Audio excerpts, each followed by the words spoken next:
Hi there guys, I'm Nikhil from GreedyTech, and in this video, I'll be showing you the best features of Redmi 8. By the way guys, I've already made a dedicated video for the tips and tricks section where I talked about many things which I won't be covering in this video. So definitely check out that video, link will be in the description. Now with that said, the most highlighting feature about this phone would be its display. This phone sports a 6.22-inch IPS display with a dot notch with HD+ resolution, protected by a 2.5D curved Corning Gorilla Glass 5. Even though it's just HD+ resolution, picture quality of this display is pretty good. Next, this phone also packs in decent performance. Under the hood, this phone sports a Snapdragon 439 processor with Adreno 505 GPU, with 3GB of LPDDR3 RAM and 32GB of storage in the base variant. These are the benchmark scores. Next, this phone also supports fast charging. Even though this phone supports fast charging up to 18 watts, but inside the box, you just get a regular 10 watts power adapter. You can also get a Qualcomm certified quick charger from Xiaomi itself under 500 rupees. If you can get that, you can charge your phone much faster. Next, this phone also has the Face Unlock feature. Face Unlock works pretty well, it's pretty fast and accurate, but it's not as good as the fingerprint scanner. So I would rather use the fingerprint scanner itself. Next, this phone also comes with some pretty decent cameras. On the rear, it is a dual camera setup with a 12MP primary camera with f1.8 aperture, and for selfies, it is an 8MP camera with f2.0 aperture. These are some sample shots.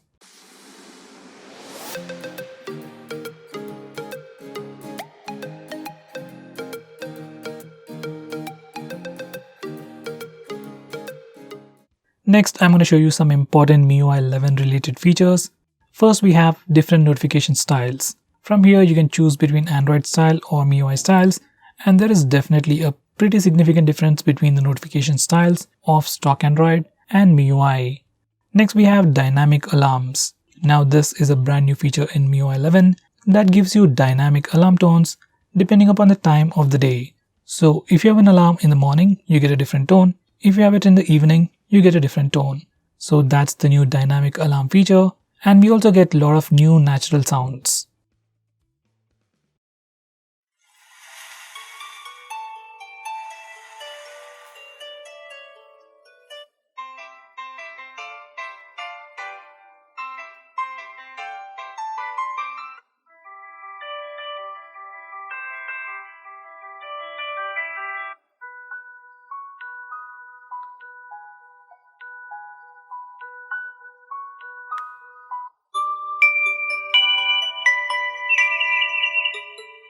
Next, we have video wallpapers.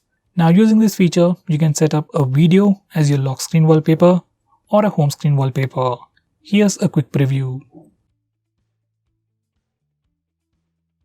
Next, we have digital well-being. Now, this is a feature from Google which literally tracks all your usage, analyzes it, and gives you a complete report. Using this feature, you can track your usage, and if you want, you can also put restrictions upon yourself. Like, if you don't want to use YouTube for more than 15 minutes a day, you can put such restrictions using this feature. Next, we have wind down. This is another feature from Google which is part of digital well-being. This feature will allow you to automatically enable do not disturb mode and grayscale mode at a specific time on any given day. This feature is more like a gentle reminder to go to sleep early. Next, it has AI mode for the rear camera. Just like most of the phones these days, even this phone comes with a dedicated AI mode for the rear camera, and it can automatically detect the scene and enhance some things about the image. These are the sample pictures. Next, it offers portrait mode for both the front and rear cameras. Now, this is like the most common feature we find in almost all the phones these days, and even this phone offers that. Now, these are some sample pictures.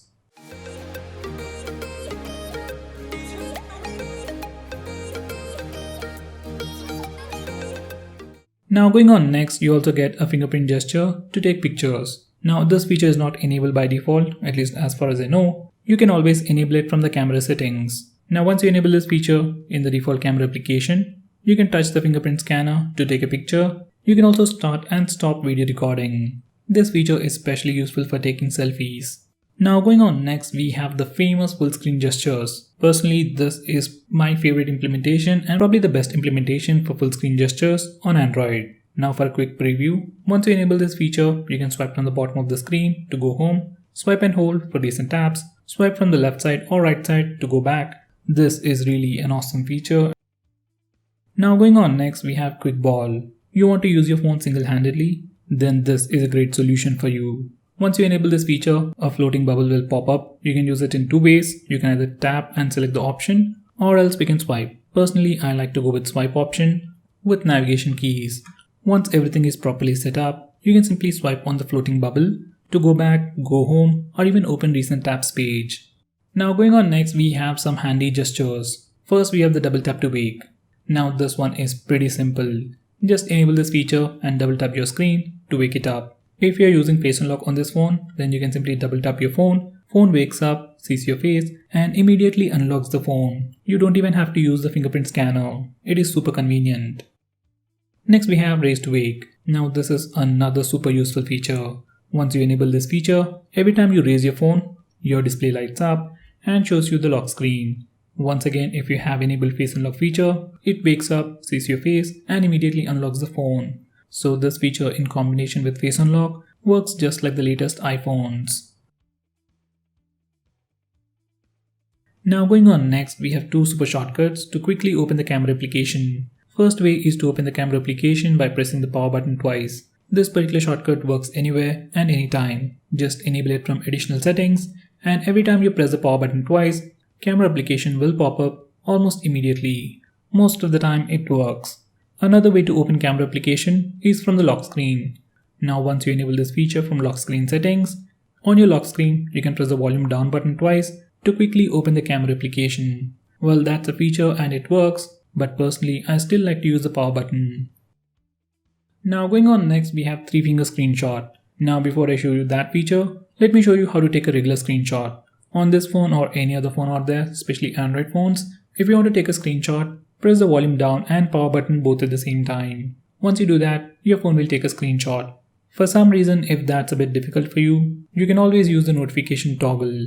Now coming back to 3-finger screenshot, once you enable this feature, you can simply swipe down using 3 fingers to take a screenshot. This is personally my favorite way to take a screenshot. Next we have long screenshot. Now to take a long screenshot on this phone, first we need to take a regular screenshot. We can either use the buttons, notification toggle or the gesture. And once you have taken a picture, you will get a preview at the top right corner of the screen. Just click that and then click scroll. Your phone will scroll the current application automatically and then take a long screenshot. If you want to stop in between, you can always click the done button and it will take a long screenshot up to that point. You can find those long screenshots along with your regular screenshots. Next we have a shortcut to turn on the torch. Now there are many ways to turn it on, but personally I like to long press the back button to turn on the torch. This is how you do it, and once you're done, you can press and hold the back button anywhere, anytime. That's when your phone is unlocked to turn on the torch. Now that's definitely a very convenient way to turn on the torch, and once you're done doing it again, it'll turn it off. Next we have dual apps. Now Xiaomi has this awesome feature called dual apps, which allows you to use 2 instances of the same application. That means you can use 2 Facebook accounts, 2 Instagram accounts, 2 Twitter accounts, or even 2 WhatsApp accounts on the same phone. Now there are many phones out there that offer a similar feature, but all those brands offer this feature only for few applications, especially social media applications. While on this phone, we can use dual apps feature on literally all the applications. Next we have reading mode. On many other phones it's also called as night mode, and once you enable this feature, it puts a warm tint on the screen and filters the blue light. According to research, blue light emitted by our displays at night will affect our sleep. So using this feature will prevent that. We can also change the intensity of the warm tint. We can also schedule it to turn on and turn off at a specific time or at sunrise and sunset. Now going on next, we also have the option to record calls automatically on this phone. Now this feature is definitely available in India, but I don't know about other places. And if you want to activate it, you need to open the phone dialer, go to settings, then select call recording and turn it on. You can either record all the calls or few specific calls. If you have signed into your MI account, you can also back up all these call logs. Going on next, we have one-handed mode. Now for some reason, if you think this phone has a massive display and if you can't use it single-handedly, you can use this feature. Once you turn on this feature, you can swipe on the navigation bar from home to left or right to shrink the screen. In this mode, you can literally do anything, make calls, take pictures, and do everything with a single hand. You can swipe in the same direction to go full screen. You can swipe in the opposite direction to switch to the other side, and do it again to go full screen once again. From settings, you can also change the size of this window. I'm at the screen. Next, we have some pretty cool gestures related to phone calls. First, we have flip to silence ringer. Now, just like the name suggests, when your phone is lying on a flat surface, when you get a call, you can flip your phone to silence the ringer. Next, we have quiet ringer when lifted. Once you enable this feature, whenever you get a call, you can pick up your phone and the ringtone volume goes down. It won't go completely silent, but ringtone volume does go down. Next, we have increasing ringtone volume. Once you enable this feature, every time you get a call, ringtone volume starts with low volume and gradually increases.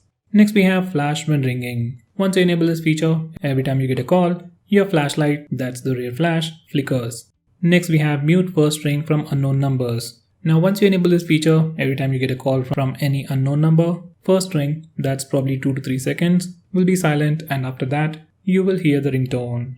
Next, this phone has a super handy feature to identify unknown numbers. Just like Truecaller, Xiaomi collects information from various sources to identify spam and scam calls. It isn't as effective as Truecaller, but it does work. Next, we have secondary space. Now, this feature creates a small box kind of a thing in your phone where you can have different accounts, different set of apps, and so on. If you need 2 different phones for your work and for your personal life, using this feature we can do with it with just one phone. Now, going on next, we can also change the background app usage. MIUI offers you additional options to tweak individual apps to further improve battery life. You can completely stop applications from running in the background. You can restrict background access. You can restrict background sync and usage and do stuff like that. It might help, but usually its effects are not that visible. Now, going on next, we have wireless display. Now, using this feature, you can cast the screen of your phone to any television with Mirrorcast or to a Chromecast. This feature works really well with MI TVs.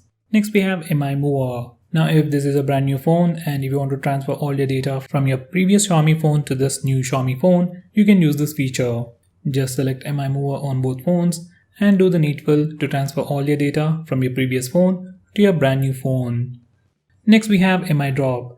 Now, this is a feature just like Share It app for Xiaomi phones. It comes pre-installed on all the phones, and using this feature, you can transfer any kind of data, whether it's applications, photos, videos, or anything, or Wi-Fi between 2 Xiaomi phones. Next, we have local backup. In backup and reset settings, we have the option to back up everything on your phone, along with user data. This is really handy when you have to reset your phone and quickly take a backup of your apps. Now, when you reset your phone, all this data will be deleted. So once you are done with the backup, copy it to your PC or a pen drive and transfer it back to your phone once you are done resetting your phone. Now, going on next, we have some features to improve the audio experience on headset. Now, using this particular page, you can select the type of headset you're using. If you're already using a Xiaomi headset, you can further tune your phone to give you best results for that particular headset. You also get the equalizer settings to tweak the audio further according to your preference. Next, we have lock screen carousel. Now, if you're a person who likes to change lock screen wallpapers all the time, this is a great feature for you. You can like them, delete them, and even go to settings and customize this feature further. Now, going on next, we have themes. If you're someone who likes to tweak the look and feel of your phone, then Xiaomi phones or MIUI itself is great for that. You have tons of themes, tons of fonts and wallpapers and stuff. You can download it from the Themes app and apply them with just a click of a button. Here's a quick preview. Next, we have a super handy feature called Scanner. It's more like an application itself. Now, this is how it looks like. You can scan a regular QR code and most importantly, take pictures of documents. Now, no matter which angle you take pictures in, it automatically aligns the page, changes the perspective and crops the image to give you the perfect document. You can also grayscale it and copy the text from the image. Next, we have screen recording. Now, if you're someone who likes to record the screen of your phone, then on this phone, there is a dedicated application called Recorder just to do that. Just open the application and click the record button. You will see a floating button and you can start recording whenever you want by clicking that big red button. Once you're done, you can click the stop button and you can find that recording in your gallery. Next, we have a feature called SMS schedule. Now, using this feature, we can automatically send an SMS on a specific date at a specific time. This is probably one of the most coolest features of this phone. Well, nowadays most people don't send messages, well, especially SMS, but if you're someone who want to automate it, you can do it on this phone. Next we have auto start permission. No matter how many times you kill any application or close an application, some applications start automatically in the background, say like Facebook, Instagram and Twitter, and they end up draining the battery, especially if you don't use those apps a lot. So using this feature, you can restrict those applications from auto starting in the background. Next we have pocket mode. Once you enable this feature, your phone will prevent all accidental touches when your phone is in your pocket. Next we have App Vault. Now, looking at the name, you might think it's an app lock kind of a feature. Well, it's not. In the default launcher on the leftmost screen, you get a dedicated page with multiple widgets for quick shortcuts, notes, stock prices, call a cab feature, cricket scores, and so on. So if you want to see this page, enable App Vault, and if you want to hide it, disable it. Next we have the option to mirror buttons. Now usually on most phones, especially phones with pure stock Android, it doesn't give you the option to swap the back and menu button. But on this phone, we can do it. Next we have an app lock built into the system. We can set it up with a different password from your lock screen password and obviously lock applications. Now whenever you try to open any locked application, you have to either enter the password or we can use a fingerprint scanner. Now there are many third-party applications which can do the same, but this feature comes inbuilt and it's quite secure. Next we have private SMS. Now for some reason, if you want to hide messages from a specific contact, using this feature you can do that. In the default messaging application, you can swipe down until you see the lock to enter the private messages space. Once again, you have to set up a password and it can be different from your lock screen password and app lock. From here, you can configure this feature. Next we have folder vault. Now using this feature, we can hide files on your phone. Whether it's a video, photo or any other file, you can hide all those files in the folder vault. To use this feature, open the file manager and swipe down until you see the lock icon. Once again, you have to set up a password and it can be different from any other password you have already set. Now once you're done configuring this feature, you can select any file, go to menu and click hide to hide that file. So guys, those were all the best features. If I missed on anything important, do let me know by commenting below this video and definitely check out my video on tips and tricks section. Link is in the description. Now if you're planning to buy this phone, please use the link in the description. It always helps the channel, and if you want us to make any specific video, tweet out to us with the hashtag AskGreedyTech on Twitter and we will try to make it as soon as possible. I'm Nikhil from GreedyTech signing off. Have a nice day.